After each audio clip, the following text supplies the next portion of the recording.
Alors, bonjour Philippe Pivian. Donc, je suis très heureux de t'accueillir effectivement sur le stand d'Espace Mars. Tu es présent avec les éditions La Dispute qui ont publié ton dernier livre. Ce que je te propose, c'est de te présenter un petit peu et de présenter un petit peu ton histoire. Ça débute mal, c'est le temps des cerises. Le temps des cerises, pardon, qu'est-ce que j'ai dit? La dispute. Ouais, non, bah, c'est pas grave. C'est bien le temps des cerises Voilà. qui est présent ici aussi sur le stand d'Espace Mars et qui a publié donc ton dernier livre. Donc, je te propose d'en parler. OK? Oui. Alors, bonjour. Mon dernier livre publié, c'est donc La nuit se déchire à Tours, un ouvrage que m'a demandé l'Humanité en 2019, le journal L'Humanité, pour décrire le congrès de Tours, le congrès d'adhésion de la SFIO, la Troisième Internationale. Je dois dire que j'ai longuement hésité à répondre favorablement parce que des kilomètres de rayonnage dans la bibliothèque fournissent toute une documentation sur le congrès de Tours et que je n'avais pas envie d'écrire ce qui avait déjà été mieux fait par d'autres.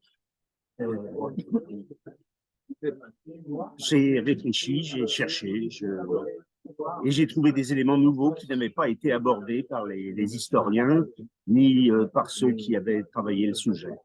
Ces éléments nouveaux apportent un éclairage qui est un éclairage assez curieux, puisqu'il s'agit d'irruption des masses pour l'adhésion à la Troisième Internationale. C'est un chapitre qui n'a pas été écrit depuis un siècle. Quelle est cette irruption des masses? Eh bien, Cachin, directeur du journal L'Humanité de l'époque, va en mission exploratoire au nom de la SFIO en Russie bolchevique en août 1920. Il va rencontrer Lénine, il va entamer des négociations pour connaître les conditions d'adhésion à la Troisième Internationale et il sera accompagné pour ce faire par Frossard, le secrétaire général de la SFIO de l'époque. Il va revenir au bout de 2 mois, en septembre, en France, et il va entamer une tournée dans tout l'Hexagone pour faire des meetings et raconter ce qu'il a vu, raconter ce qu'on lui a dit, raconter que l'adhésion était vraiment quelque chose de très important pour se retirer de trahison de la Seconde Internationale. Il va organiser, j'en ai dénombré, 31 meetings en France, qui vont rassembler à Paris, par exemple, 10 000 personnes. Je dis pour l'anecdote qu'il n'y a pas de sono, donc il y a des répétiteurs, il y a des moyens de communiquer, et puis il y a des acoustiques. Il va rassembler en tout environ 100 000 personnes. Il faut mesurer ce que ça représente. 100 000 personnes enthousiastes pour l'adhésion à la Troisième Internationale. Il va sans dire qu'à l'issue de ces meetings, dans le cadre de la préparation du congrès, les masses conscientisées, les foules vont pousser un peu les délégués et d'ores et déjà l'adhésion est inéluctable. Deuxième élément que j'ai trouvé, notamment en parcourant le journal Le Populaire, dans un entrefilet. Ce qui est curieux, c'est que Le Populaire, c'est Longuet, Jean Longuet, qui va ne pas vouloir adhérer à l'international in fine et rejoindre Léon Blum. Et dans ce journal, j'ai trouvé que des militants entonnaient une chanson lors des meetings, une chanson qui s'appelle « Vers la Troisième Internationale », qu'un certain Robert Guérard entonnait et avait lui-même écrit. Il avait déjà écrit une chanson Révolution, etc. J'ai trouvé par chance la partition et les paroles de cette chanson et je me suis dit, mais c'est quand même incroyable, ces gens non seulement étaient enthousiastes dans des meetings, mais en plus dans des manifestations, dans des réunions, ils entonnaient une chanson pour l'adhésion à la Troisième Internationale. Donc voilà, l'élément nouveau, c'est celui-ci, c'est l'adhésion populaire. Et j'ai construit mon livre, non pas autour de cette notion, mais en la resituant.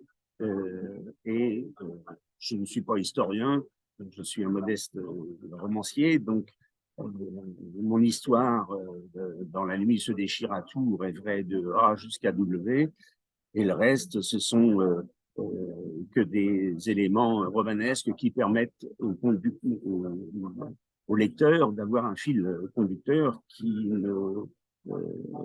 l'entraîne facilement dans l'histoire qui est complexe. J'ai trouvé également deux éléments intéressants, puisqu'il s'agissait du centenaire, donc en 2020. Vous vous souvenez qu'en 2020, il y avait l'épidémie de Covid qui frappe et qu'il y a eu en janvier-février une grande grève des cheminots. Bien, figurez-vous qu'en 1920, en février, il y avait une grande grève des cheminots. Et qu'en avril-mai, il y a eu une épidémie qui aurait pu être catastrophique à Paris, une épidémie de peste. Il y aura eu 34 victimes. Et j'ai trouvé assez curieux que cette concomitance, un siècle après, dans ces actions. Voilà. Donc, je fais des romans qui sont des romans historiques où je donne un éclairage parfois un peu nouveau, enfin c'est ce que j'essaye au cours de l'histoire. C'est pas mon premier livre, j'en ai déjà écrit 7 ou 8, qui sont tous des romans sur des aspects méconnus, oubliés de notre histoire. L'assassinat de Louis Barthou, ministre des Affaires étrangères en 1934, la protection de fascistes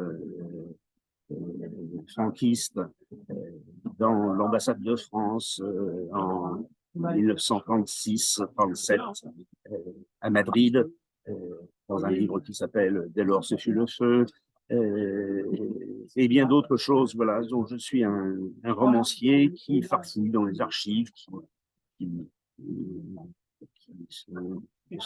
découvre des choses parfois oubliées, parfois maltraitées, et qui tente de redonner sens à l'histoire.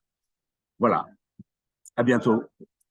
Écoute, merci Philippe, hein. Merci beaucoup pour ta contribution. Je ne sais pas si ça ira. Je pense que ça ira et je pense que les